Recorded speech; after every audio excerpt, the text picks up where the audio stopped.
संक्रांतीच्या दिवशी ज्या बाईच्या गळ्यात जास्त दागिने तिला हळद कुंकू देत असते का आचरणात जीवन जगणाऱ्या बाईला? जी जीवन आचरणात जीवन जगते तिला हळदी कुंकू देत असते.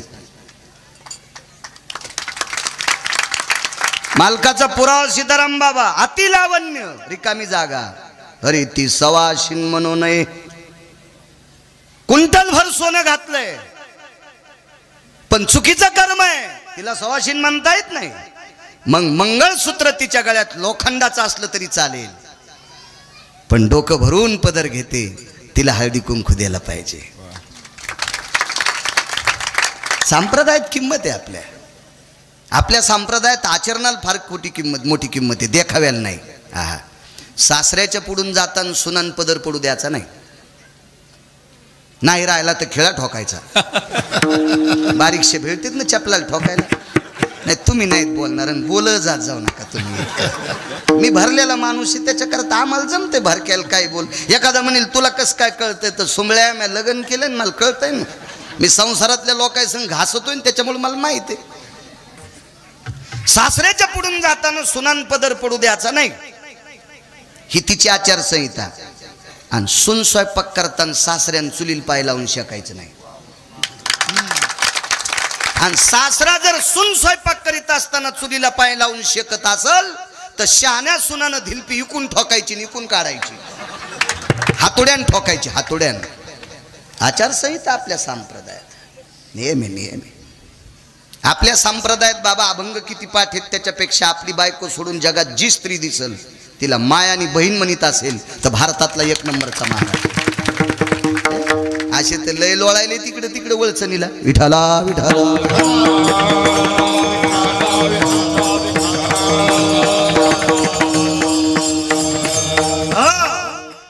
अवडंबरीचं नृत्य करणाऱ्या बाईची पोरगी पण सुंदर होती. किती सुंदर, किती सुंदर. पुराणामध्ये 222 स्त्रिया सुंदर सीताराम बाबा. इतिहासात 6 स्त्रिया सुंदर, त्याच्यापैकी 4 हिंदूकडं 2 मुसलमानाकडं. सौंदर्य कोणाच्या बापाची जहागिरी नाही. परवाला आम्ही बार्शीला श्रद्धा हॉस्पिटलच्या ओपनिंगला होतो, म्हणजे वर्धापन दिनाला, 75वा वर्धापन दिन.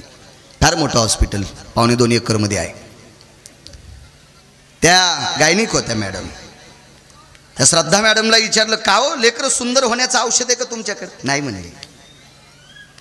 नाही, जगात असा एकही डॉक्टर नाही की त्यांनी एखाद्या माऊलीला औषध दिल्याच्या नंतर लेकरं सुंदर होते. आणि असं जर झालं असतं तर डॉक्टरायला काहून हेकणे पोरं झाले? ते त्याच्या हातात असतं का? नाही नाही नाही नाही, काय नाही, तुमच्या आमच्या हातात नाही. सौंदर्य कोणाच्या बापाची जहागिरी नाही. एवढी सुंदर, एवढी सुंदर, एवढी सुंदर, तिच्या रूपाला आग लागली, इतकी सुंदर. आणि मग पाप्यांची दृष्टी तिच्याकडे बघत असताना पाहता श्रीमुख गोविंदाच्या रूपात ताकद किती मालकाच्या याच्यावर सांगतोय. आणि एके दिवशी ती व्याकुळ झाली. तिच्या लक्षात आलं आईचं जीवन मातीत गेलं, आपली अवस्था अशीच होईल. याच्याकरता तिने जंगलात प्रवेश केला आणि ती जंगलात राहिली. जंगलात राहणाऱ्या 6 स्त्रिया, त्याच्यापैकी एक शबरी आणि एक ही एक, हिचं नाव आहे कानोपात्रा. जंगलात राहिली. एके दिवशी रस्त्याने त्या जंगलाच्या पायथ्यानं माऊली महावैष्णव ज्ञानोबराय, निवृत्तीदादा, सोपानदेव आणि मुक्ताई साहेब चालल्या होत्या. उंच डोंगराच्या कड्याहून तिनं पाहिलं आणि चालत नाही आली, लोटांगण घातलं तिनं. तिनं विचार केला, सूर्यनारायणाच्या बिंबाकडे पाहिलं तर सूर्याचं तेज आणि ज्ञानोबरायचं तेज सूर्याच्या तेजापेक्षा कोटीपटीनं श्रेष्ठ होतं. सूर्यनारायणाच्या तेजानं अंगाला घाम येत होता आणि ज्ञानोबरायच्या तेजानं अंतःकरणाला पाझर फुटत होता. इतकं ज्ञानोबरायचं तेज होतं. आणि तिथून लोटांगण घातलं, ज्ञानोबरायच्या पायावर आली. विचारलं माय काय कारण आहे? काय नाही, कल्याण होईल असा मार्ग सांगा. एकच काम कर, जाय पंढरपुरातल्या मालकाला बघ. धन्य कान्हो पात्रा आजी झाली भाग्याची, भेटी ज्ञानदेवाची. माऊली महावैष्णव ज्ञानोबरायांची भेट झाली आणि पंढरपूरला गेली. इतकं देवाला पाहिलं माझ्या माईंनो, इतकं पाहिलं, इतकं पाहिलं, इतकं पाहिलं, इतकं पाहिलं की त्याला पाहून पाहून डोळे झाकले आणि त्याच्या पायावर कायमचं देह सोडून दिला. इतकं पाहिलं, इतकं पाहिलं. पुजाऱ्यानं बाहेर ओढून काढली. त्यावेळेला शरीर सुटलं होतं. सगळ्या पुजाऱ्याने विचार केला हिचा बायोडाटा बघा कोणाची पोरगी आहे. बायोडाटा पाहला तर अवडंबरीचं नृत्य करणाऱ्या बाईची मुलगी होती. काय करायचं काय करायचं काय करायचं. एक तात्विक पुजारी होता. त्याच्या स्वप्नात विटेवरच्या मालकाने दृष्टांत दिला. अरे मला पाहत पाहत गेली. अंतकालेच मामेव स्मरणमुक्त. शेवटच्या श्वासापर्यंत मग भजन केलंय आणि शेवटच्या श्वासापर्यंत माझ्या रूपाला तिने अंतकरणात ठेवलंय. ही एवढी पवित्र झाली. माझी 16,108 पत्नीपैकी लक्ष्मी नावाची पत्नी ती डाव्या हाताला आहे. वामांगी रखुमाई दिशे दिव्य शोभा. पण ही वारांगणेची कन्या हिला उजव्या हाताला जागा द्या. रोहिणीकर नाना तिला उजव्या हाताला जागा दिली. उजव्या हाताला. सीताराम बाबा परिणाम सुख किती सांगू. अहो लग्नात एखाद्या बाईचे पाय नाही धुतले तर ती कोकण्या मशिवानी फुगवती. हो आमच्या इथल्या बाईनं अख्खा आपटू आपटू घेतलं. हो कोणाला जीव दिल नाही. नुकताड का मला माहित नाही का. चपात्या हे कातडे का माहित नाही का. चपात्याला कातडे म्हणली ती. नुकतीला नुकताड म्हणली. हो वर्णाला वर्नाड म्हणली. मग मी आणलं बाई कोणीच नाही पाया पडू दे. मेत लोटांगण घातलं. जमलं बाळू आता. मी पडो पाया. म्हणलं जाऊ दे माया नको येड्यावानी करू. कशाला ताण घेती. हो आणि कहा नवऱ्याला नीट बोलत नव्हती. पण पडो मी पाया. कारण बाकीच्या याला खाऊ देणे गेली ना. हा ओरिजिनल लवंग्या मिरच्याच्याच मिरच्या होत्या तिच्या अंगाला लागलेल्या. इतकी दाढ होती ती. हो पिराल कापाव इतकी आगाव होती. हो मसुबागी सुबाल नाही पिराल कापाव इतकी आगाव होती. तुम्हाला काय राग येऊ देऊ नका. मी आमच्या इथली सांगायलो. आणि अजून बी लक्षात घ्या तुम्हाला राग येऊ नये म्हणून आमची इथली म्हणायलो. इतकी येडगळबाई आमच्या इथं नाही. हो पण उग आता इथली इथं कुठं अंगाव इस्तू घेऊ म्हणून सध्या अंगाव घ्यालो. आणि इथून गेल्यावर मग तुम्हाला विठाला विठाला.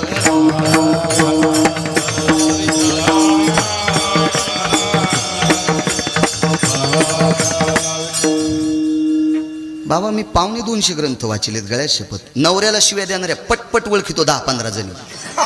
पण काय होतं माहिती का ह्या गावातली ज्वारी खावा लागती त्याच्यामुळे जपतो. नाही तर फटफट नावं घेतल्याबरोबर त्यानं उठाव 2-3 ला तर अटॅक यावा. हो अच्छा लगेच चेहरा पाहिल्यावर कळतं सासूला कोणती नीट बोलत नाही. नवऱ्याला कोणती खालीवरी बोलती. हे अशा लगे लगे लगे लगे त्या पाकच्या पण 7-8 जणी कळाल्या. झोपीत बितड अंगावर पडतील तुमच्या. झोपीत कीर्तन ऐकतात नवऱ्याला नीट बोलत नाहीत. हा तुमचे पोरं तुमच्या झोपीत अंगुठे घेणार. म्हणली बाई मी जमीन गेली. नागपूरला अंगठा तपासला तुवाच होता. बाब्याला म्हणली कशी गेली. ते म्हणला झोपीतच घेतला. घरातल्या ज्येष्ठ लोकांचा अनादर करणाऱ्यांच्या पोटी हराम खोरावलादी जन्माला येत असतात. विठाला विठाला.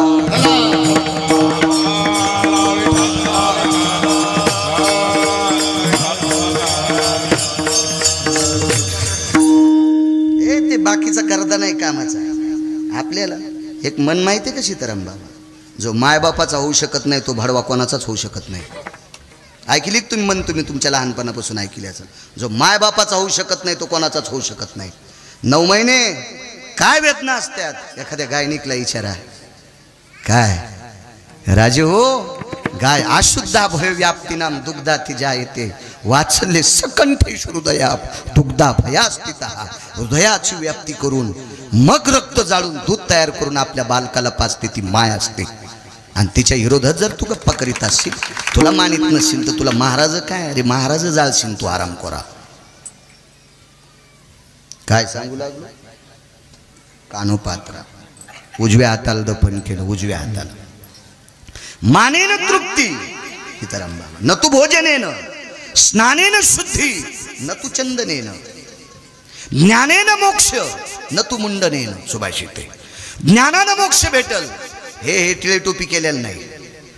स्नानेन शुद्धी. आतराचे बोळ कानात घातलेलं नाही. स्नानच करावं लागेल. आणि मानेन तृप्ती न तू भोजनेन. हो तुमच्या माझ्यासारखा एखादा व्यक्ती आपण जर वारीला चाललो खांद्यावर पताक आहे आपल्याला भूक लागली. मधुकरी आदरानं जर भाकरी शिळी पाती वाढली तरी आपण ती प्रसाद म्हणून खाऊ. आणि फेकून देत असेल तर झाडाचा पाला खाऊ. मानेन तृप्ती न तू भोजनेन. मानात इतका किंमत आहे. एवढं मोठं सुख आहे. किती मोठा मान. लक्ष्मी डाव्या हाताला पैशाची मालकीन, कोणाला श्रीमंत कोणाला भिकारी करायचं जिच्या हातात आहे तिला लक्ष्मी म्हणतात, ही डाव्या हाताला.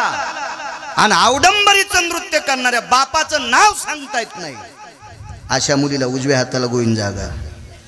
परिणाम सांगू पुढचा, भारतातला नव्हे पृथ्वीवरचा कोण्याही देशातला जरी भक्त सीताराम बाबा गेला तर पहिलं दर्शन तिचं आहे, पहिलं दर्शन तिचं, मग मालकाचं, मग मालकिनीचं. केवढा जरी याच्या पलीकडे सांगू का, शेवटचे संत निळोबाराय, निळोबारायच्या नंतर वारकरी संप्रदायात कोणाचा अभंग स्वीकारला नाही. ते निळोबाराय सुद्धा अगोदर कानोपात्रेचं दर्शन, आधी कानोपात्रेचं, मग विटेवरच्या मालकाचं आणि मग मालकिनीचं. एवढं सुख असेल का बाबा कोणाला? आणि एवढं जर कानोपात्रेला सुख प्राप्त झालं असेल तर पाहता श्रीमुख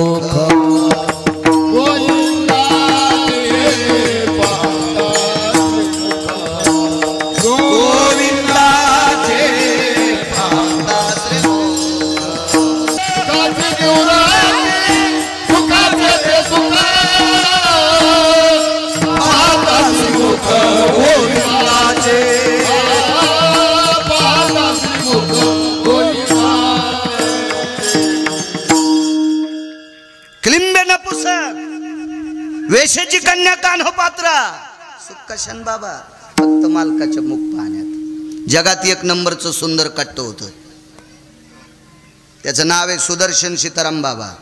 आणि ते देवतेतले विद्याधर नावाची देवता. यक्ष किन्नरो गंधर्वो चारणो विद्याधर लोकबालो दिग्बालो चारो हासो परमहंसां सर्वदेवता विष्टा भवजायतेना सर्व विद्यां कृतुजन्ना शास्त्र संपन्नाति जायते व्यालाक्ष भयस्थितानां कृतुजन्याति भयानां मगधं पुण्यसारायं व्यालाक्ष श्रुतिशास्त्रेषु भयस्व भययनि कृतुजनि संगा व्यालाक्षानतिमि विद्धि कामा वृष्णिर्भययति सुधि छंदाना काल छंद भय व्याप्तिरो मिमं कृतुजन्याति जयो.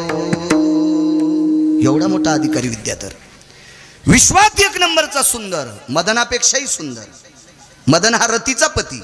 आणि मदन नाव कधी पडलं? द्वारकाधीश श्रीकृष्ण परमात्म्याला 16,108 पत्न्या, लक्ष्मीचा पहिला पुत्र, त्याचं नाव मदन. शंभरासुर नावाच्या राक्षसाने दसऱ्याच्या दिवशी हरण करून समुद्रात टाकला. याला मदन म्हणतात. मदन जगात एक नंबरचा सुंदर. आणि हा मदन होळीच्या दिवशी फुकला होता.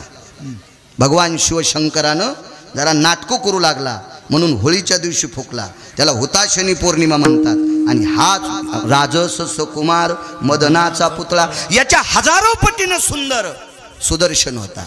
सुदर्शन त्याचं नाव आहे. आणि विद्याधर नावाचा देव. माणसाला एखादी गोष्ट प्राप्त जर झाली तर ती दुसऱ्याला हसण्यासाठी नसावी. आपल्याला 1 कोटी रुपयाची गाडी असावा, आपली गाडी रस्त्यानं चालावा, रस्त्यानं चलत असताना पाऊस पडलेला असावा, रस्त्याला खड्ड्यानं पाणी भरलेला असावा. आणि गाडी चलत असताना गाडीच्या मालकाने ड्रायव्हरला सांगायचं आपल्या गाडीच्या टायरानं उडालेलं पाणी रस्त्यानं चालणाऱ्या गरीबाच्या अंगावर जाऊ देऊ नको, देव तुला विमानात बसवील. आणि तुझ्या गाडीच्या टायरानं जर दुसऱ्याच्या अंगावर धूळ घालशील आणि पाणी घालशील तर दुसऱ्या जन्मात तुला ट्रॅक्टरला गिरीस घालायला लाईन देऊ. त्याच्यासारखा रगील जगात कोण नाही. देवासारखा गुंडन लक्ष्मीसारखी चंचल कोणीच नाही. नादीच लागायचं नाही दोघायच्या. रावणा इतका गुंड होता का सीताराम बाबा कोणी? 2 वाजून 18 मिनिटाला आपटू पंढरपुरातल्यानं हाणलंय. आता किती नंबरचा गुंड पंढरपुरातला? त्याच्यासारखा गुंडच कोण? एक जण म्हणला तालुक्यात आपल्यासारखा चालू कोणीच नाही. म्हणलं तुझ्यासारख्या चालूला ज्यानं जन्माला घातलं तो किती चालू असेल? तू फक्त टाटर चोरीत असशील, वायर चोरीत असशील, कोणाचे पाईप चोरीत असशील, कोणाचे बकीट चोरीत असशील, कोणाच्या बकिटाच्या दोऱ्या चोरीत असशील. इतकाच चोर आहेस तू. रावणानं जगाची मालकीन चोरली तरी हाणला. किती गुंड असेल तो? लक्ष्मी इतकी चंचल कोणीच नाही. गर्व धरायचाच नाही हिचा. ही कवा येईल आणि कवा जाईल सांगताच येत नाही. आमच्या इथलं शनिवारी बाजाराला आलं 30 किलो खसखस घेतली. खसखस कळती 30 किलो खसखस घेतली. इतकी नसती घेतली पण आपल्याकडं बापाचे पैसे चाललेत म्हणू द्या 50 किलो घेतली. करंजाला तिळ, त्या अनारशाला तिळ लावायला आणि कशाची खसखस घेतात लय महाग असती म्हणून. इथं मोठा वाडा पोकळ वासा वारा जाई भासा भासा उगच आपलं नुसतं आव्हानायचं घरात 12 तिळ फिरत सोंगतलंय. मोकार टेकन चौघीत लुगडे एक खाती की गालन ना हाती की बाल लगेच कळत असते पण तुम्हाला नाही. पुन्हा सांगायलो वारंवार हे आम्हाला काय सांगू गुंड कसकस गुंड 30 किलो घेतली आणि शनिवारी पहाटच आलो दुकान ते उदबत्ती लावू लागलं खसखस द्या लगेच पैसे त्यानं उदबत्ती ठेवून दिली व्यापारी लोक जरा मग पद्धतशीर असते मस्त असते हो तोटा घेणार पण आयटीत म्हणतो घ्या तोटा हा त्याची 13 कोटीची दुकाने सोंगळ्या चालला उजडायला तोटा मागायला वजनातच बोलत येते आपले लोक वजनातच त्याच्यामुळेच यायचे वजन कवा बी पंक्चर 30 किलो खसखस बर टाक रे टाक गाडीत टाक आता हमाल होतं ते त्याचं कामच आहे त्यानं ती गाडीत खसखशीचं पोतं टाकलं मालक शनिवार दिवस आहे बवणीचा आहे आमची 4 आणे देऊन टाका तुला कळत नाही का मी कोण आहे म्हणून पहाट पहाट तोंड घेऊन पैसे मागायला काही काही माणसं लई शहाणी 7 दिवस मजुराकडून काम करून घेते आणि बाजाराच्या दिवशी बाई दादा कुठे ते आता शिवला गेले त्याचे बुट तर घरीच आहेत ते मायात चपला घालून गेले तुला बी फिरायला कापावा आणि तू ह्या दादाला बी सटवायला कापावा 7 दिवस काम करून घेतील दादा मधात बसलेला असला तरी म्हणती शिवला गेले हो काही काही लोयच आगाव मी पहिलं काम करीत होतो महाराज त्याच्यामुळं माहिती मला हे आता मग बरं झालंय हो आता बी काय नाही इतकं बरं मी भिकारीचे फक्त स्टँडर्ड भिकारी रोज 75% बाहेर खातो ह्याच्यात इतकं काय मोठाडपणे विठाला विठाला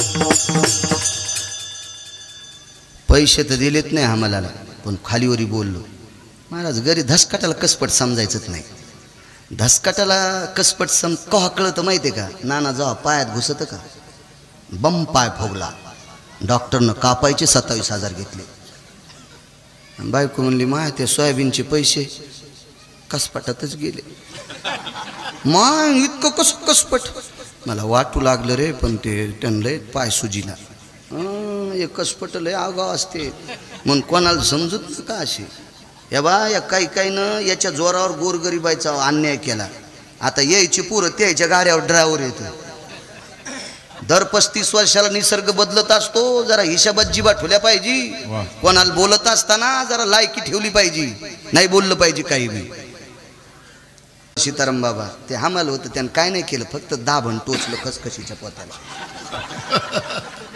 हो ना देवलेकर बाप्पा नुसतं दाभण टोचलं दाभण टोचलं आणि बैलगाडी गिरगावला आली गिरगावला आल्याच्या नंतर घरच्या गाड्याला म्हणलं ते पोतं टाक मधात तुला माहिती आहे का खसखस काय छटाक येतं 30 किलो आणली ते म्हणलं मालक कटाचे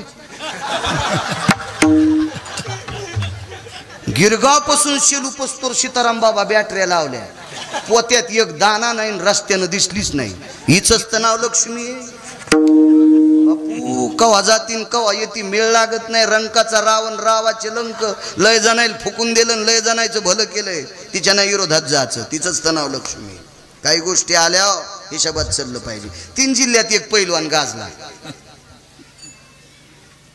मला बोलत होतं चांगलं ते 3 जिल्ह्यात गाजला पण 4थ्या जिल्ह्यात एक पैलवान गाजला ते म्हणला महाराज 3 जिल्ह्यात पठ्ठ्याचा हात धरायला कोणीच नाही पण 4थ्या जिल्ह्यात जन्माला आले त्याची सोय पाहायची म्हणलं बघ ना उका ते बस ना काय ताण घे तू आता 3 जिल्ह्यात गाजलात ना बस कर ना का सारा महाराष्ट्र तूच बांधून घे तू नाही म्हणला त्याची दाखवायची ऐकच ना गेलं तिथं गेल्यावर 2-4 शिपरुटा असतील जरा जोरा पैसे असले की भंगीरे कोणाच्या मागे शेपटी आली तिथे चांगल्याचे बुट उचला हराम खोरायच्या चपला कशाला उचली तर विढाला विढाला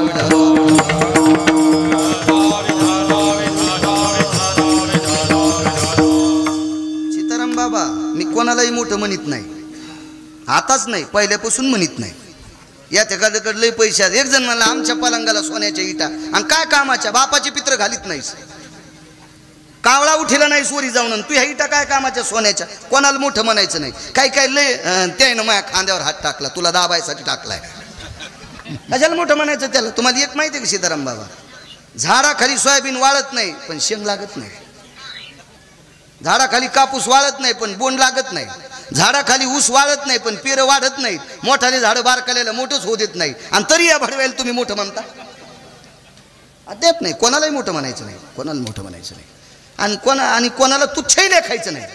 आपण आपल्या गरुडाचे पंख पाहून चिमणीनं उडणं बंद करायचं का? गरुडा असा उडू लागला की त्याच्या उड्डाणानं झाडाच्या फांद्या मोडल्या, चिमण्या खाली बसल्या. चिमण्यातली एक म्हातारी चिमणी आली, म्हणजे बाई तुम्ही काऊन बसल्यात? पाहणं गरुडाचे पंख त्यानं फांद्या मोडल्या. येड्या आहेत तुम्ही. गरुडानं गरुडाच्या महिमेत उडावा आणि चिमणीनं चिमणीच्या स्वाभिमानात उडावा. तिचं नाव चिमणी असते. गरुडाला घेऊन आपलं उडणं बंद करायचं का? नाही. कोणाची निंदा करायची नाही, आवास्तव कोणाची स्तुती करायची नाही. पांचटाची निंदा अथवा स्तुती करावी देवाची, कीर्ती मानवाची गाऊ नये किंवा वर्णू नये. इतराची स्तुती आम्हा ब्रह्महत्या. ऐका पंडित जन तुमचे वंदितो चरण, नका करू नरस्तुती माझी परिसावी विनंती. हे भंगिरेची स्तुती करायची नाही आणि चेष्टाही करायची नाही.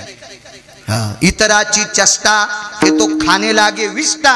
घाण खाल्ले इतकं पाप देहुतल्या मालकांनी सांगितलं. दुसऱ्याची चेष्टा निंदा तर करायचीच नाही. ज्या गावात निंदा करणाऱ्यांची संख्या जास्त झाली त्या गावात ती लक्ष्मी शीन होत असते. म्हणून निंदा करणाऱ्यांच्या सानिध्यात कमी बसायचं. विठाला विठा.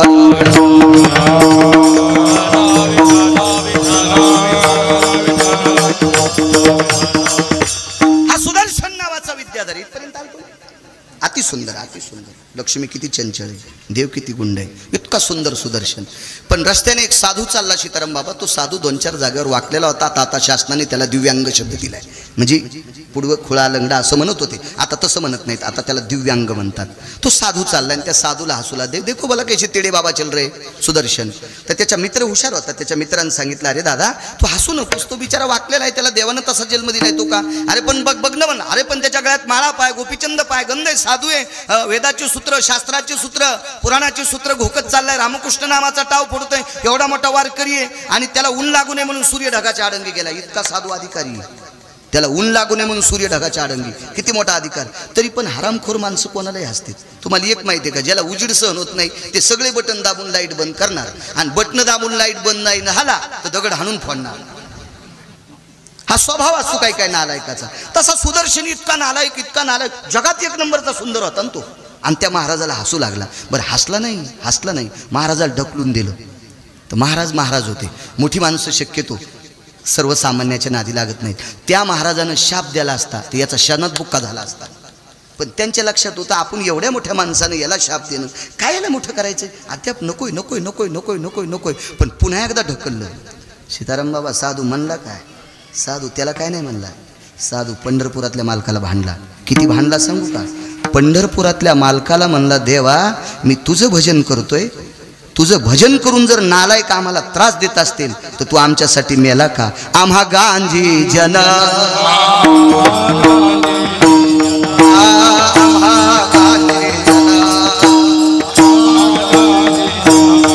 तरी का मेला नारायण, तरी का मेला नारायण,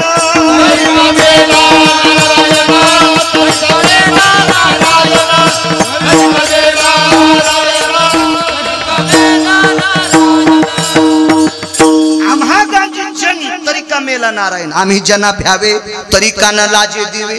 देवाला ही सुदर्शन सांगूनही ऐकत नव्हतं. आमच्या इथलं ते पैलवान गेलंच 4थ्या जिल्ह्यात. तिथं गेल्यावर त्याच्या संघचे ते उतरले, म्हणले पैलवान कुठे. गावातली एक बाई म्हणली ती पैलवानाची आजी भाकरी टाकायली. 2-4 पत्राचं दारी स्वयंपाकघर होतं आणि मागं 7-8 पत्राचं, आणि त्याची आजी भाकरी करू लागली. 92 वर्षाची म्हातारी, गालाच्या झुरळ्या लोंबलेल्या, हो असे मस्त कानात टापसं होते, 3 पीस नव्हतं, हो मस्त पुतळ्याची माळ होती, जोतं नव्हतं ते बैलाचं. असं मस्त जुन्या काळातली म्हातारी होती ना ती. हो अशी पद्धतशीर भाकरी करू लागली. आणि पहिलं, ए आजी पहिलवान तू ना तू आहे का? अरे तुरच. ती म्हणली, हो दादा माझ ना. कुठं आहे? गव्हाला पाणी द्यायला गेलाय. ते म्हणलं पहिलवान गव्हाला पाणी काय खातू? भाकरी आणि चटणी. ते म्हणलं मी 9 क्विंटल बदाम खाल्लेत. 7-8 वर्षात 9 क्विंटल बदाम खाल्लेत म्हणे. ते म्हणली बदाम नाही, आम्ही शेंगदाण्यालाच बदाम म्हणून खातो. अशी म्हातारी होती ती. बरं कवा येईन? 1ला लाईन जाती, मग येतोय. बसले गाडीतच, गरमू लागलं ना, कौरक चालू होते, जळण न तेल. म्हातारीला दया आली, म्हणजे या रे पोते टाकलेत. बसले म्हातारीन गरम एक भाकरी वाढली. बाबा कोणाला साधं समजू नये. एक एक भाकर टाकली आणि भुरकी कोरडीच वाढली. आता ते पैलवान काजू खाणार आणि ते कोरडी भुरकी खातं का? ते म्हणलं बाई तेल आहे का? म्हातारीन 10 किलो कळडी भाजून ठेवते आरड घेण्यासाठी. तर तिने मुठमुठ कळडी सगळ्याच्या ताटात टाकल्या. याच्यातच तेल आहे. काय बोलती म्हणे म्हातारी, याला घाण्यावर न्यावं लागत्यात, आरड घ्यावं लागते. म्हातारी म्हणली बाप्पा 2 महिने झालं भाजल्यात, मला आरड घ्यायला टाईम नाही ना, आम्ही घाण्याचं तेल खात नाहीत. आणि मग हे तेल पिळानं. म्हातारीचं 92 वर्ष वय होतं सीताराम बाबा. तिनं पैलवानाच्या ताटावरल्या कळडी घेतल्या ना, अशा पिळल्याबरोबर कळ कळ कळ कळ तेल पडलं. पैलवान जेवलं, बुट तिथंच इसरलं, गाडीत बसलं. तिथंच बुट इसरले, गाडीत बसलं. म्हातारी म्हणली बुट राव दे माय, तू 92 वर्षाची तर कळडी पिळल्यावर तेल काढ, तू या नातानं मला पिळल्यावर काय काय काढीन. येतो म्हणला माय, मी येतो येतो येतो येतो ना येतो येतो. 10 काटाल कसपट समजायचं. सांगितलं सुदर्शनाला नीट वाग रे, ऐकत न गेला. साधून शाप दिला नाही, देव कोपला. 4 जाग्यावर वाकलेल्या साधूला हसत होता. सुदर्शने सरप झाला बाबा, सर्प झाला. पर्याय विचारला, याच्यातून मुक्त कधी हो? पाहता श्रीमुख गोविंदाचे. वृंदावनाच्या ठिकाणी सगळे गवळी चालले होते. सखे ग वृंदावनी जाऊया, सखे ग मुरलीधरा पाहूया, सखे ग वृंदावनी जाऊया, सखे ग मुरलीधरा पाहूया. सर्व गोप गोपी आपाल वृद्ध होते. हा सर्प गेला तिथे आणि संध्याकाळी नंद बाबाजीला गिळलं पायाकडनं. चाहूल लक्षात आली, मशालीच्या प्रकाशात पाहिलं तर नंद राजाला या सर्पाने गिळलेले, अजगराने गिळलेले. गवळी धावले, काठ्या मारतात, मरत नाही. बलराम दादा आले तरी नाही. त्यावेळेला विश्वाचा बाप जगदानंद कंद जगतपती गोविंद प्रभू मर्यादा द्वारकाधीश कृष्ण परमात्मा आले आणि परमात्म्याला बघितल्याबरोबर त्याच्यातून दिव्य ज्योत निर्माण झाली. पार्षदाने विमानात बसली आणि विद्याधर लोकात त्याला नेऊन घातलं. त्याच्या पूर्वजांनी विचारलं, का रे तू एवढा चूक केली, त्या चुकीमुळे तू सर्प झालता, एवढं मोठं दुःख होतं आणि पुन्हा विद्याधराच्या रूपाला आला, हे दुःख गेलं आणि तुला सुख प्राप्त झालं, औषध कोणतं? पाहता श्रीमुख गोविंद,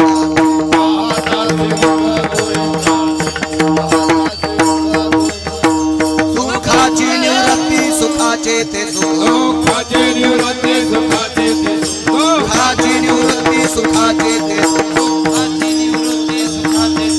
पाहता श्रीमुख गोविंदाचे, पाहता श्रीमुख गोविंदाचे, पाहता श्रीमुख गोविंदाचे. 10 मिनिटात एक पुरावा सांगून पूर्णविराम करतो. 1 वाजला, एवढा मोठा समाज जेवायचा आहे. समय जाणं आपला नियम आहे. तुम्ही म्हणताल तुला कटाळा आला, असं नाही. एवढे मोठी पंचक्रोशीतून आलेली पाहुणी मंडळी आहेत. आज त्यांना वारकरी म्हणत असतात. एवढं मोठं गाव. एक पुरावा सांगतो, रूपात किती ताकद. 222 मंत्रीपदजीच्या नवऱ्याला, ती बाई किती वजनात असेल बाबा? किती वजनात? मी 6वीला 7वीला 4 ठणला गेलो. तर ती फीस माफ करायची होती म्हणून एबीसी फॉर्मवर सही घ्यायची होती सरपंचाची. तर ते घरी नव्हतं. मग शिकेट होऊन गेलं उपसरपंचाकडं. तर मग ते फॉर्म गिम कागद गिगत, परिस्थिती नाजूक होती तवाची. आताची इचकू नका, मागची इचकू नका, उगा नुसतं ऐकत राहा. मग मी ते फॉर्म घेऊन गेलो. तर मी म्हणलं बाई थोत्र घेऊन चलत येत पहाटच. आणि 10 वाजता गेलतो. आणि 10 वाजता पहाट असती का? हो, झोपा घेऊ दे ना माय. हो, मतदान टाकलं तर काय नेतात का, खातात का काय आम्हाला? उठलं की शिकेन, उठलं की सह्यान, उठलं की शिकेन, उठलं की सह्या. काय सुनिलं त्या बाईनं. आणि 2-3 शेळ्याच्या लेंड्या झाड लागली. हो ना, इतकी वाजनात. तर 222 मंत्रीपदजीच्या नवऱ्याला ती किती वाजनात असेल बाबा? तिचं नाव होतं शेची. आणि तिच्या इथे एक महाराज गेलं. ते 6व्या क्रमांकाचा संन्यासी, 1 नंबरचे संन्यासी मारुतीराय आणि 6व्या क्रमांकाचे संन्यासी देवर्षी नारद. एक जण म्हणला मारुतीरायला 1 नंबर कस काय द्यायला? सुंबळा आहेस का काय रे तू? तुला आकलीचा कांदा आहे का? मारुतीराय 19 संन्याशीपैकी 1 नंबरचे का? मारुतीरायचे इंद्रिय आईला पण पाहता आले नाही. नैष्ठिक ब्रह्मचर्याचा कासोटा होता म्हणून 1 नंबरचा संन्यासी. ज्याच्या इंद्रियाचं दर्शन कोणी घेतलं नाही त्याला 1 नंबरचा संन्यासी. आणि मारुतीराय नुसते एक नंबरचे संन्यासी नाही, जगातला वारकरी बी एक नंबरचा. येऊनी जन्मला मरकट तो वैष्णवा माझी अति श्रेष्ठ, हनुमंत मनावया कनिष्ठ, ऐसा पापिष्ट कोण आहे. काय पैठणच्या मालकांचं वाक्य. आणि याच्या पलीकडे सांगायचं बाबा आपण महाराज कोणी काही निदान भाकरी तरी लोकांच्या खातोत का नाही, पण नारळाच्या खालचं जाऊ द्या, पण भाकरी पण लोकांच्या खातोत का नाही. मारुतीराय इतक्या अधिकारी वारकरी भाकरी सुद्धा खाल्ली नाही. केवळ वनीचे वनचर पाले खावीर वानर, चारी मुक्ती त्यांच्या किंकर, सवे सुरवर वंदिती. केवळ वनीचे वनीचर पाले खावीर वानर, चारी मुक्ती त्यांच्या किंकर, सवे सुरवर वंदिती. देवता वंदित होत्या. काम फुकट केलं बाबा. पाला खावोनी या वाहिले पर्वत, पाला खावोनी या वाहिले पर्वत, बांधियला शेतू सिंधुवरी,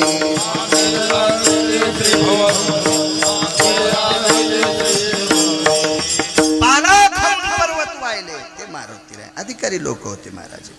6व्या क्रमांकाचा संन्यासी आले. बाईनं आदर केला आणि नारदाने विचारलं बाई खुशाले. बाई वजनात बोलली माझ्यासारखी सुखी त्रिभुवनात कोण नाही. आणि नारदाला कशाला बोलायचे फकड साधून, त्याला काय त्याला ते वजनात कशाला, त्रिभुवनात माझ्यासारखा सुखी कोण नाही. त्याला माहीतच नाही नारद किती आगाव होतो. आगाव असतील ते लोक. काय गरज आहे का त्याला काय मागायचं का ठवाचं का काय. नारदानं सांगितलं बाई जरा हिशाबात बोल, तुला अजून 1.5 महिन्याला रवळगावला तुरी कापायला जायचंय. सगळं मेकअप केलेलं इतळलं, 222 पद नवऱ्याच्या हातात, आणि ती बाई रवळगावला तूर कापायली याची. ती म्हणली नारदा हिशाबान बोला, मी एवढ्या मोठ्या मंत्र्याची बायको कशी तूर कापायला जाईन. म्हणले बाई 1.5 महिन्यात तोच बॅलेन्स संपायले, वरी कौरक राहता येते. पुण्याची पावटी सवेची इंद्रपदाची, येऊ लागती माघारे बराशी खांदायला. खाली यावं लागतंय. एक जण 1.5 कोटीच्या गाडीत बँकेत गेलं, काळे कपडे घातलेले 2-3 फुगराट त्याच्या संघ दरुजे उघडायला.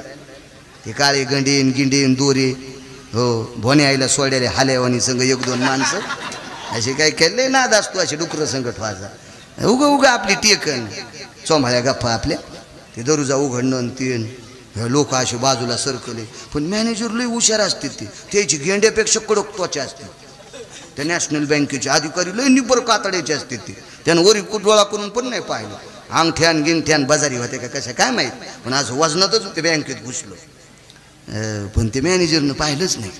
तितक्यात एक म्हाताऱ्याला फोन आला नातवाचा, दादा हां तुमच्या नातीला आमच्या ताईला दवाखान्यात नेले आणि डॉक्टर म्हणले 20,000 लागते. जांभळी शर्ट टाकलेलं बनिलीच म्हातारं बसलं आणि त्या बँकेत गेलो. म्हाताऱ्याला पाहिल्याबरोबर मॅनेजर या या या या बाबा या. कॅशियरला सांगितलं जवळ उडजाल नीन तिथंच अंगुठा घे. 49,000 काढून दिले. हा कशावर आला नातू संग, रस्त्यानं गाडी उभी करू नका, हो कोणी हानीन वाचका. मॅनेजरनं त्याला सांगितलं आणि 1.5 कोटीच्या गाडीत आलेल्याला विचारलंच नाही. मग हे तापलं ना, याशी भंगिऱ्याला लई ताप येते पटपट. हो लय ताप येत असते भंग. जे काही कोणाच्या कामाचे नसतात का ते भले पत्र तापल्यावर तापत येत. चिमण्या बसत नाहीत आणि काहीच बसत नाही. लय नाद असतो त्याला. वाटोळीत काही उडत, हो काही बी काही नाही. तुम्ही चांगली पत्र दाबा ना, हो चांगल्या चांगल्या वळ्याच्या दाबलेल्या पूर्ण उडतात आहे का नाही. नाहीत वळ उपसत नाही. पण वाटोळी चांगल्या चांगल्याचा बाजारीच किती. हे म्हणला मॅनेजर साहेब ते म्हातारं त्याचे पाय ते म्हणजे दारे धरून आले ना, खांद्यावर खोऱ्याचा चिखूल लागलेला होता. आणि मला बोलणं काय नाही म्हणजे तुमचं काय काम आहे सांगा. म्हाताऱ्याला 49,000 दिले. हो त्याला धरणातले पैसे आलते आणि 20 वर्षापासून आमच्या बँकेत टाकले. तर याचा सगट 27 कोटी आहेत त्याचे इथं जमा. आमचे तुमच्या खात्याला पॅनल्टी लागून 0 झाले खातं. तो 1.5 कोटीच्या गाडीत जरी आला सोमळ्या तर बँकेत तुला किंमत आहे का? का नाही. बँकेत किंमत खात्यावर पैसे आहेत त्याला. आणि वरी किंमत कोणाला आहे ज्याच्याकडे पुण्य आहे त्याला. बाई तो पुण्य संपणार 1.5 महिन्याला. तुला रवळगावला तूर कापायला जायचं. किती घाम आला असेल पोरो. आहे का नाही? लाजा वाटलं पाहिजे तुम्हाला.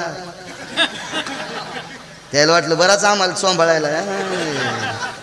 नाही, मला नाही नात तसा चोंबाळायचा.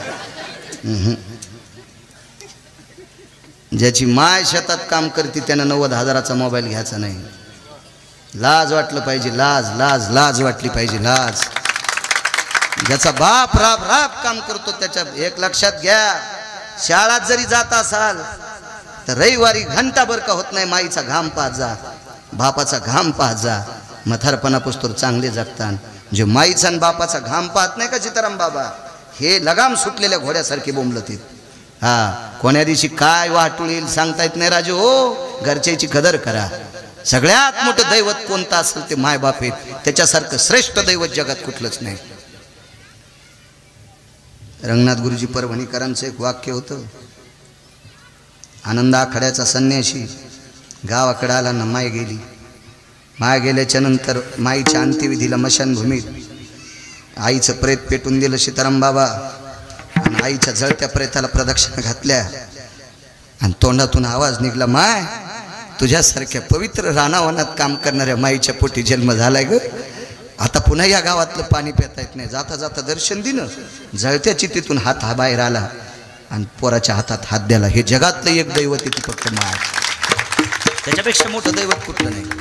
नानाला माहिती आहे पाठीमागं मारुतीरायचं मंदिर आहे. गडबडीत लांब जायचं असेल टकले अण्णा तुम्हाला माहिती आहे, कधी कधी मारुतीरायचं दर्शन चुकेल. पण माईला माय येतो म्हणलं नाही, दिवसच उजाडा नाही. दिवसच उजाडा नाही. म्हणून 5169 गाव एकदा गेलेले पाहिले. रवळगाव तर 27 वर्षापूर्वी पाहिले. 27 वर्षापूर्वी लिहिलेले इतके गाव फक्त माईच्या बापाच्या आशीर्वादावर. तुम्हाला एक सांगू का, मायबापानं कमवलेली श्रीमंती टिकण्यासाठी देवाचा आशीर्वाद नाही, संताचा आशीर्वाद नाही, त्याचाच आशीर्वाद लागतो. आपल्या पाहुण्याला 527 एकर जमीन होती, फक्त नाव सांगत नाही. जवळचा पाहुणा 527 एकर जमीन शेवटी मंदिरात मेला. ग्रामपंचायतनं माती केली. मी डोळ्यानं पाहिला. मी 6वीला असताना त्या गावात लग्नाला गेलो. लग्नासाठी त्याला उशीर झाला. 1.5 तास लग्न थांबिलं आणि ग्रामपंचायतनं त्याची माती केली. 527 एकर जमीन. अजून एक व्यक्ती होता 213 एकर जमीन. माझ्या लहानपणी 5 रुपयानं सिगरेट, 5 रुपयाच्या नोटीनं सिगरेट पेटिली. 5 रुपयाच्या नोटीनं सिगरेट पेटिली. 5 रुपयाच्या नोटीनं. नदीत मरून पडला. 3ऱ्या दिवशी सळड्याव गावसाला. काळ बेकार आहे राजू, काळ बेकार आहे. काम करत राहा. हे टेकी नका आणू. तुम्हाला एक सांगू का, संत आणि देव याच्यानंतर जगात कोणती शक्ती असेल तर बाबा पैसा नावाची शक्ती. पैसा आणि संत, देव आणि संत याच्या बरोबरीचा देव पैसा नाही. पैसा नाही, पण देवाच्या आणि संतापेक्षा कमी बी नाही. एक सोपं वाक्य सांगू का, रक्ताच्या नात्यातली हरामखोर पाहुणे तुमचं वाजल्यावर तुम्हाला पत्रिका देत नाही. तुमचं संपल्याच्या नंतर रक्ताच्या नात्यातली पाहुणे सुद्धा तुम्हाला पत्रिका देत नाहीत. धनवंता लागी सर्व मान्यता आहे जगी. म्हणून नीट कामं करत राहायचे. आपल्या वाट्याला आलेलं काम करायचं. अर्थ नावाचा पुरुषार्थ आहे. पैसे बाबा मेल्यावर संग नेत नाहीत, पण मरेपर्यंत लागत असते. केळीचे सालटे घरी आल्यावर खात नाहीत, पण केळी सुखरूप येण्यासाठी घरापर्यंत सालटे आणत असते. पैसे मेल्यावर सोबत नेत नसते, पण मरेपर्यंत लागत असते. म्हणून दिवसात 8 रुपयाचं खात असाल तर 80 रुपये कमवून घरी येत जा. तो भारतात जगण्याच्या लायकीचा आहे. तो गावात जगण्याच्या लायकीचा आहे. 8 रुपयाचं खाऊन जर 1 रुपया कमवत नसेल तर त्याच्यापेक्षा पटात उठलेलं कुत्र बरं कितीतरी. ती निदान कोणाच्या पुढे शेपूट तरी हालीत आहे. विठाला विठा.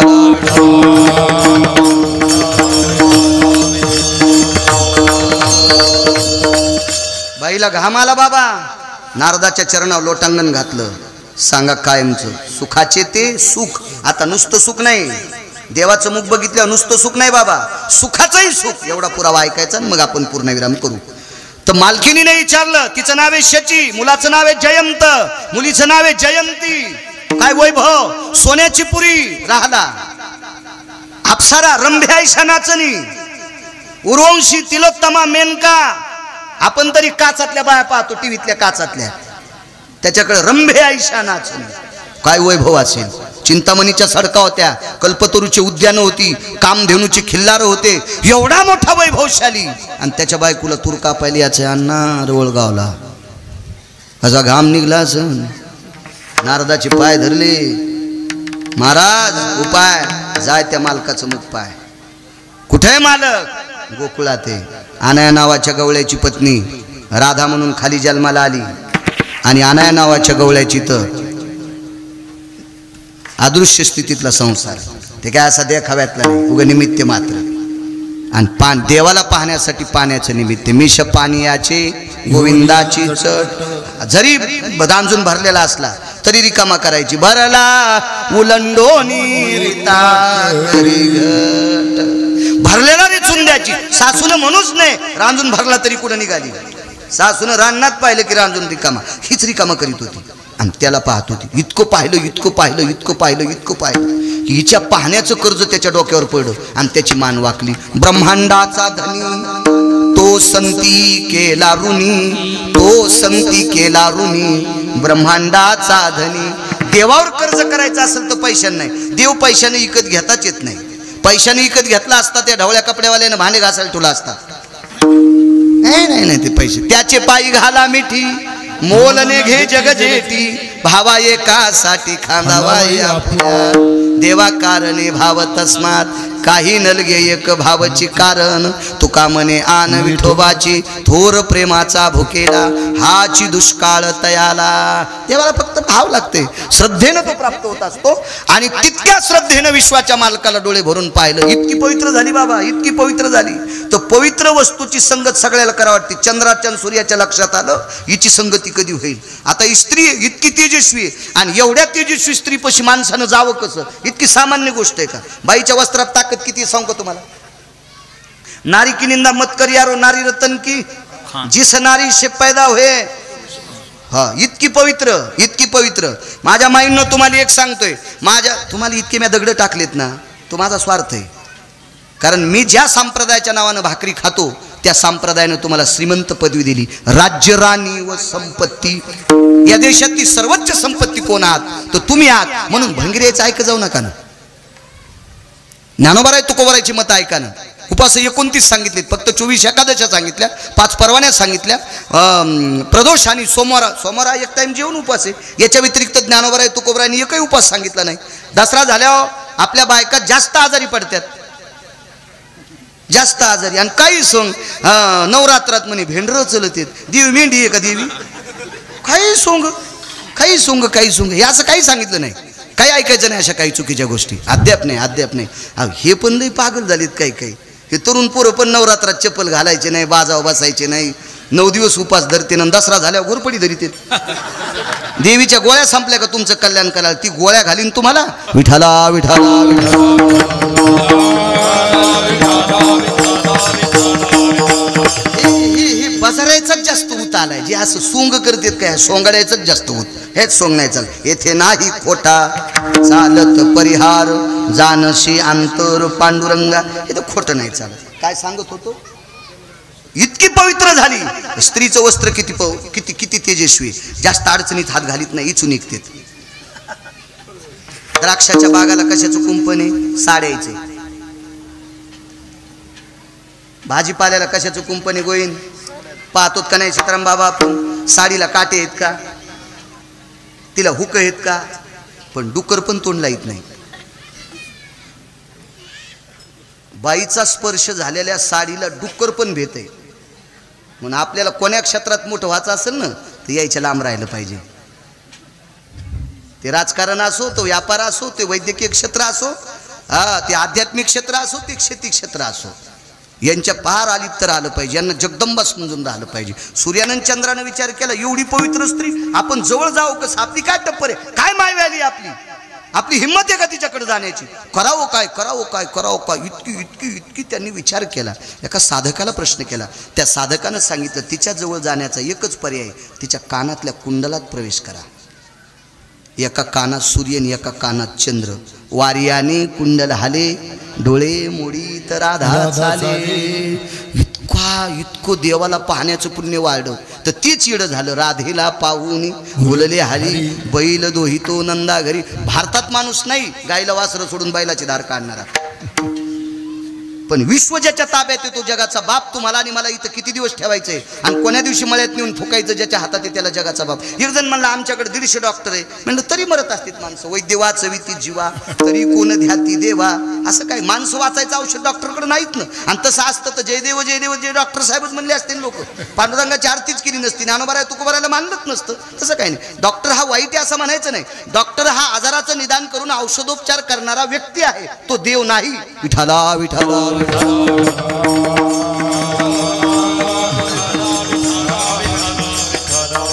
चंद्र आणि सूर्य तिच्या कानात ते देव वेडा झाला, देव वेडा झाला. एके दिवशी विश्वाच्या मालकानं राधेच्या जवळ गेले आणि राधेला सांगितलं, राधे तुला काय देऊ? काय देशील देवा? 222 मंत्री पदजीच्या नवऱ्याला त्याची बायको आहे मी. अमरपुरीचं वैभव भोगून आलेली बाई आहे. याच्या पलीकडे काय देतो? वैकुंठ देतो, नकोय मला. सत्यलोक देतो, नकोय. शिवजीला सांगून कैलास देतोय, नकोय नकोय. काहीच नको, काहीच नको. राधे काहीतरी माग ना. शेचीच्या लक्षात आलं हे सगळं वैभव एके दिवशी मातीत जाऊन रवळगावला तूर कापायला जावं लागते. हे मागायचंच नाही. मागितलं काय? मी ज्या दिवशी जाईल माझा देह ज्या ठिकाणी समर्पित होईल त्या ठिकाणची माती तू गंध म्हणून कपाळाला लाव. गोपी चंदन उटी तुळशीच्या माळा. देवळगावक मला सांगा, नवऱ्याच्या नावानं कुंकू लावणारी जगात प्रत्येक बाई आहे, पण बायकोच्या नावानं कुंकू लावणार आहे का जगात? फक्त पंढरपुरातला मालक. राधेच्या अंगाची माती जिथं पडली त्या ठिकाणची माती कपाळाला लावली आणि वारकरी संप्रदायात दंडक दिला, तुम्हाला माझं व्हायचं असेल तर गोपीचंद कपाळाला लावा. महाराज विश्वाच्या मालकाच्या कपाळावर जाऊन बसली. याच्या पलीकडचं सुख आहे का बाबा कोणतं? पाहता श्रीमुख गोविंदाचे मुख बघितलं की दुःख जातं. इतकेस इतीत नख एका बाईला एकदाच देव पाहिला 7व्या अवतारात. मर्यादा पुरुषोत्तम रामचंद्र इतकी पुढे गेली, इतकी पुढे गेली. देह समर्पित केला, बापानं जाळली, अंगेत टाकली. कालांतरानं पुन्हा त्याच कुळात जन्माला आली. आस्वलाची जामवंताची मुलगी. याला 16,107 बायका. पंढरपुरातल्या मालकाला 16,107 बायका. त्याच्यातली एक बायालाच म्हणत असतात. पोरगी पाहायला गेल्यावर संचायला सांगतात जरा बऱ्या घरची बघा, जिचं ग थोडं जड ती पाहुणी गोड. जिचं ग थोडं जड ती पाहुणी गोड. यायला काही बी आणा वाटते. बोटुळे आण, पापडे आण, आमक आण, तमक आण. आणि ग थोडं आणणाऱ्या काम करीत नसतात, हे बी लक्षात ठेवा. त्या कामाला लाईत असतात, कामाला लाईत असतात. तर देवानं सांगितलं, आईनं सांगितलं, कृष्णा जरा पैशावाली घेऊन ये बापा. गेले ना आणली आसोली. इतीत केसन इतीत नख तिला. काय कृष्णा काय आणलीस? म्हणलं आई तूच म्हणलं पैशावाली आण. मग हिनं पैसा हिच्या बापानं मनी दिलाय. 21 क्विंटल 78 किलो 44 तोळे सोनं रोजचं देतोय. 26,666 तोळे 8 मासे. एक भार गुणिले 8 21 क्विंटल 78 किलो 44 तोळे 22.25 क्विंटल सोनं देणारा मनी. इतका हुंडा तिच्या बापानं दिलाय, पण ही सांभाळायची. श्रुतीनं प्रश्न केला, देवा तुला लक्ष्मीसारखी पत्नी आहे, सत्यभामेसारखी पत्नी आहे, राईसारखी पत्नी आहे, 16,107 येता. मग आसोली सोबत का केलं लग्न? आसोली सोबत. ए गांधावाल्या, तू 2 डोळ्यानं आंधळ्या नवरी संग लग्न करशील का? नाही म्हणलं ते. नाही म्हणलं, नाही म्हणलं. जिला चालता येत नाही ती संग लग्न करशील का? करशील का? तिच्या बापाने 20 एकर जमीन दिल्यावर मग तर संडासला नेशील तिला. तूच तांब्या घेशील आहे का नाही तिचा? हा गथुडा असलं की काही करायचं नाही का? एका पोरानं लय पोरी पाहिल्या बाबा. शेवटी पाहुणे कदरलेन म्हणले आता याला पोरगी द्यायची नाही. मग मागून मागून 10% केस त्याचे ढवळे झाले. तर म्हणला महाराज काही म्हणा, कशी का असं पण मी करतो. आणि एक जण म्हणला महाराज आमच्याही बबीचं लग्न होईन, कसा बी असं नका पण आता बघू. तर ती अशी हुशार होती, तिला सुतळ्या बांधून साडी नेसवा लागत होती. आणि यानं ती पसंत केली. पण यानं पसंत केल्या म्हणल्यावर पोरीची माय म्हणली बाई जावायनं पसंत केली हो, पण मला ते पाहू द्या. तर ते म्हणले आता पाहुण्याच्या पुढे तुला जाता यायचं नाही. तर कवड्याच्या खिंडीतून जावाय दाखिला. तर ती म्हणली त्याला नाही पोरगी द्यायची. काऊन? ते सुरुवातीला मलाच पाहायला आलता म्हणलं. कायच नालायकपणा, काय नालायक नाही. किती विचार करतो आपण, किती विचार करतो बघा. आसोलीन कशी केली असेल. श्रुतीनं प्रश्न केला, देवा इतक्या या स्तराला गेलेली पशुवनी ती बायको का केली. तर विश्वाच्या मालकानं सांगितलं 7व्या अवतारात तिनं मला जंगलात पाहिलं आणि त्याच्यानंतर डोळे झाकले, जगातलं काहीच पाहिलं नाही, ते पुण्य उदयाला आलं आणि म्हणून तिला मला माझी पत्नी विश्वाच्या मालकाची बायको झाली. पाहता श्रीमुख गोविंदाचे विढोबार खुमाये,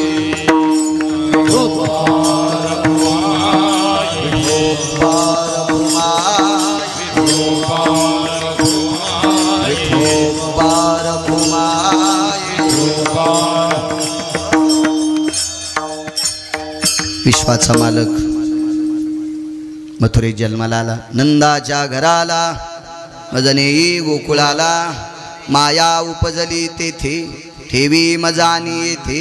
मनशी रक्षपाळ तेम्या मोहिले सकळ, उचलिला कमळापती पायीची बंधनी गळते. मंद मंद पडे पाऊस वरी शेषानं छाया धरली.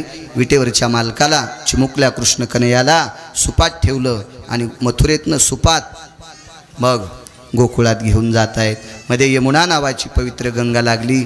300-350 तीर्थापैकी एक तीर्थ आहे. कृतांताची बहीण आहे, काळाची बहीण आहे. यमुनेच्या पात्रात प्रवेश केल्यावर पुर चढला आचाट, त्याशी लाविला अंगुष्ट.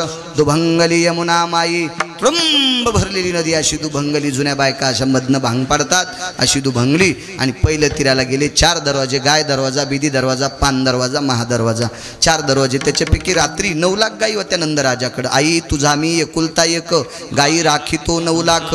गायी राखून झिजली नख, मला जीव घाल. यशोदे घराकडे चाल ग, मला जीव घाल. म्हणजे 9 लाख गायी होत्या. आणि 9 लाख गायी ज्याच्याकडे त्याला जमीन किती असेल, तरी पण रात्री 1 वाजता गाईला वैरण टाकत होते. उद्योगम वर्धनते लक्ष्मी. जितकं जितकं काम करताल का तितकी तितकी तुमच्याकडे लक्ष्मी येईल. जितकं जितकं तुम्ही आळस सांगावर घेताल का तितकी तितकी तुमच्याकडची लक्ष्मी पळून जाईल.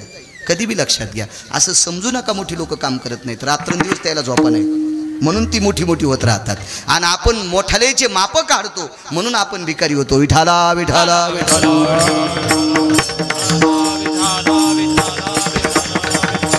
आणि मग एवढे मोठे ते दार उघडं ठेवलं, आतमध्ये भगवंताला ठेवलं. माया घेऊन गेले, विरा ठेवून घेतल्या गारा, अमृत देऊन घेतली काजी. सकाळी पाहिलं तो पुत्र आहे. फिरविले दोन्ही कन्या आणि चक्रपाणी. सर्व गोकुळात चर्चा झाली. गवळण म्हणती गवळणीला, पुत्र झाला यशोदेला. एक धावे एकी पुढे, वाटी ताटी सुंटवडे. नंदा घरी झाली दाटी. सर्व गोपी जमा झाल्या. नंदानं नाना प्रकारचा दान धर्म केला. नंदाजी को पुत्र भयो जय कन्हैया लाल की. नंदाजी को पुत्र भयो जय कन्हैया लाल की. हाती दिने घोडे दिने दिने दिने पालखी. हाती दिने घोडे दिने दिने दिने पालकी. नंदाजी को पुत्र भयो जय कन्हैया लाल की. दान धर्म केला. गोपी जमा झालेल्या आहेत. बघता बघता देव रांगू लागले. तळवे तळहात टेकित, डाव्या गुडघ्याने रांगत. रंगणी रंगनाथ तुम्या देखील असे. रांगू लागले. रांगता रांगता चुरू लागले. चलता चलता खोड्या केल्या. ह्या खोड्या करत असताना यशोदेनं सांगितलं, आता जाई राणा सवे घेऊन गोधना. पावा घोंगडी घेऊन पायी रानात जा. रानात नाना प्रकारचे खेळ खेळले. हमामा लगोरे विटी दांडू. गाई वासरं सांभाळले. तिथं ब्रह्मदेवाने माव केली. वत्स हे चोरोनिया सत्य लोकाशी नेली. गोपाळ गाई वत्स दोन्ही ठाई रक्षिली. ब्रह्मदेवाचा गर्वहरण केला. नाना प्रकारचे अगासूर बगासूर अरिष्टासूर धेनुकासूर मोठमोठाले राक्षस मारले. कालिया नावाचा सर्प मारला. अहंकारी होता, पाणी दूषित करीत होता. त्याच्या डोक्यावर नाचलं भगवान परमात्मा. त्याच्या डोक्यावर नाचले. त्याच्या तोंडातलं रक्त बाहेर काढलं आणि एवढा कालिया आणि त्याला समुद्रात विलीन करून टाकलं. त्यानं सांगितलं, मला गरुड मारतोय, आता मारणार नाही. माझ्या पावलाच्या पाऊलखाना तुझ्या पायावर आहेत. गरुड आता तुला मान्यता देईल. त्या कालियापासून यमुना निर्वैर करून टाकली. वाटेल ते गावातही नाना प्रकारच्या कोणाच्या चित्त चोरी येले. नंदाच्या नंदने दह्या दुधाची चोरी केली. त्यानं केलीच नाही, त्यानं चित्ताची चोरी केली. बऱ्याच एक जण गोपी म्हणली याला हाणायचं. भगवान म्हणले पाहू हिची सोय. तिच्या घरी गेले. दारात असे पायात सुंदरसे पैंजण घातले होते. बारीकशे पैंजण, त्याला घुंगरा असते आणि घुंगराचा आवाज जरा भारीच असतो मला वाटतं. काही काही 1.5-1.5 एकर घातल्या त्या आवाजाच्या पायीत.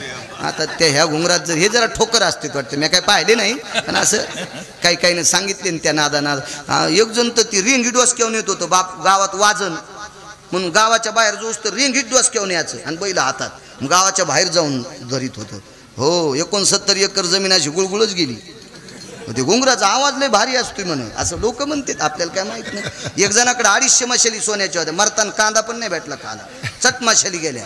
हा गंगूबाई नावाची नृत्यांगना होती, नंबर 1 ची नृत्यांगना. तिचं ऐकून ते एक लावणी गायली होती. मधुर मिलन आज लाभला सुगंध सोन्याला, लावणी भुलली अभंगाला, लावणी भुलली अभंगाला. 250 मशाली सोन्याच्या, एक मशाल 2.5 किलोची. छट गेल्या, छट ठोकायला मशाल नाही राहिली. हो इतका घुंगरा. आता याच्या पायातले घुंगर म्हणल्यावर कसे असतील. नाचल्याबरोबर बाई म्हणली काय चांगलं नाचत आहे, इन मधात मारीन म्हणली, मधात बलिलं नाच ना, एकटा नाही नाचत म्हणली. अरे माणसं कोण नाहीत ना, मग काय होतं वाड्यातली वाड्यात. दार लावू नाही म्हणलं, दार लावल्यावर हवा येत नाही, धरला ताल, हे कोणाला नाचित नाही. नाचता नाचता म्हातारे हौदाकडच्या कोपऱ्यात नेले. आता मालकीन एकच होती, बाहेरच्या अशाच होत्या. सुनाला नीट न बोलणाऱ्या. सुन स्वयंपाक कर म्हणली तर मग कंबर दुखायली, आणि शेजारीने स्वयंपाक करताना ही उंडी करून देत होती. म्हणजे पहा किती शहाणी ही झाली. तेव्हा मांजराची सावली पडली होती हिच्या अंगावर. अशा काय काय बाया बघा ना, सुनान स्वयंपाक कर म्हणल्या म्हणजे पाठ दुखायली, आणि शेजारीन चपात्याला आटावल्या तिला उंडी करून देऊ लागली. कितीच बाहेर. त्याच्यामुळे नीट राहत नाही. म्हातारे का गुणाचे असतात को काय काय. नीट बोललं पाहिजे. मला वाटतं दोघींना आपलं आपलं जीवन सांभाळलं पाहिजे. सून जर माहेराला गेली ना तर येताना पिसा आणला पाहिजे, आणि आल्या आल्या सासूच्या पाया पडायचं. ते कसा का असं ना, जंपर होईन आणि टोपरं बेतन, पण आल्या आल्या सासूच्या पाया पडायचं म्हणायचं आत्या माझ्या माईनं तुम्हाला पीस दिलाय. हो आत्या लगत म्हणती वचा बाई काय सुनेनं पाहणं बाई, बघा ना बाई कसा पीस आणलाय, चंद्रावानी चमचम चमकायलाय अशी म्हणती. हे म्हाताऱ्या काय काय ते पीस खराब असलं. आलीन टाकणं टाकायला धुडकं घेऊन सुनानं दूध सांडून दिलं काळा चहा केला. हे दाढी एका हातानं वाजत नाही ना. सुरुवातीला म्हाताऱ्या जर नाराज झालते, आता सुना नाराज झालते, आता दोघी खुश झाल्या. दोघी खुश झाले. हिशाबात राहिलं पाहिजे, हिशाबात. सुनायला एक सांगतो, ह्या म्हाताऱ्यानं एका लुगड्यावर राहून तुमच्यासाठी जमिनी कमवून ठेवल्यात. सुनायला जरा जरा लाजा वाटल्या पाहिजे. म्हातारेपणी म्हाताऱ्याला सांभाळायचं. एका बाईला 1.5 एकर जमीन, बाबा 27 एकर जमीन केली. विचारलं बाई कशी जमीन केली 1.5 एकरची. घरचं रान 6 ते 7.5 खुरपीत होते, आणि 8च्या नंतर शेजाऱ्याचं खुरपीत होते. मालकानं घरच्या रानात पहाट चांदणी रात्र असल्या वाऊत हाणायचं, कोळपा हाणायचं, आणि लोकांच्या इथं वाटेल ते काम करायचं. 27 एकर जमीन कमिली. 27 एकर जमीन किती सांभाळायला पाहिजे त्या सासू सासऱ्याला. 72च्या दुष्काळात याने एक टायमाच्या भाकरी खाल्ल्यात, तेव्हा आपल्याला इथीच जमिनी कमवून ठेवल्यात. म्हणून इथल्या प्रत्येक मुलांना आपल्या मायबापावर आदर करायचा. आपल्या बायकोनं जरी शहाणपणा केला तर अशी चांगली खलसायची, म्हणजे मारायची नाही. लालनाथ पालेन ती भार्या जरा कान पिळायचा, मुकाड्या बस म्हण. त्यानं ईदभर जमीन कमिल्यामुळं आपण नीट खातो. नाही तर म्हातारी ती जमीन इकून गोव्याला नेली असती तर आपल्याला नाशिकला इटा उचलायला जावं लागलं असतं. हा मुंबईला गटर उपसावं लागले असते. कधी कधी घरच्याचा आदर करी जा, आणि मग पंढरपुरातल्या मालकाकडे जायचं. घरच्या गाईला पाणी पाजिन आणि पंढरपुरातल्या गाईला वैरण द्यायला, आणि ती गाय खातच नाही, तिच्या तोंडावर मारलेलं असते. ती तोंडात पान धरी तीन सोडून देते. लगेच तिथं सेल्फी फोटो घेतला, मी चंद्रभागेत गाईला वैरण चालली. तुला हाणायला पाहिजे सोंगळ्या. घरच्या बायला पाणी पाजत नाही, नाटकं करतो सोंगाड्या नुसते. अशी नाटकं नाही चालत. काय सांगू लागलो, गेलं इसरून. हा पैंजण ते वाजले. म्हाताऱ्याने नाचीत हौदाकडच्या कोपऱ्यात, आणि पोरायला म्हणला 5-10 मिनिटानं नळाकडच्या कोपऱ्यात आतल्याने सांगितलं देवा जमलं. पोरायला म्हणला बाहेरच्या म्हाताऱ्याला काय घे नाही बाबा. घरची मुख्य मालकीन म्हणली कृष्ण एकदा असं केलं आणि एकदा असं काऊन केलं. काय नाही म्हणलं, मला झटकाच येतोय. बाई झटक्यात मरत आहे. ते म्हणलं मरायचा येत नाही रे, मला कसा मरायचा झटका येईल. थांब मी तुला ताकन भात देते. देव म्हणला ते शो काय गौसन. मधात गेल्या म्हणली बाई मेल्याचा झटका कळाला ग. असं केलं तर हा कट्टे मधात घातले ना असं केलं तर बाहेर घातली बाई. यशोदे गोकुळी राहावी की जावी आवरी आवरी आपुला खाना. मग भगवान वृंदावनाच्या ठिकाणी शृंगा सगलेश भवेशिदाम प्रसादरस्तु कवलायाम व्याधी निरशन हितार्थायाम प्रसादरस्तु स्ततायम गोपाल कृष्ण भगवान गोंदेश्वर भगवान बोल भवानी माता ज्ञानेश्वर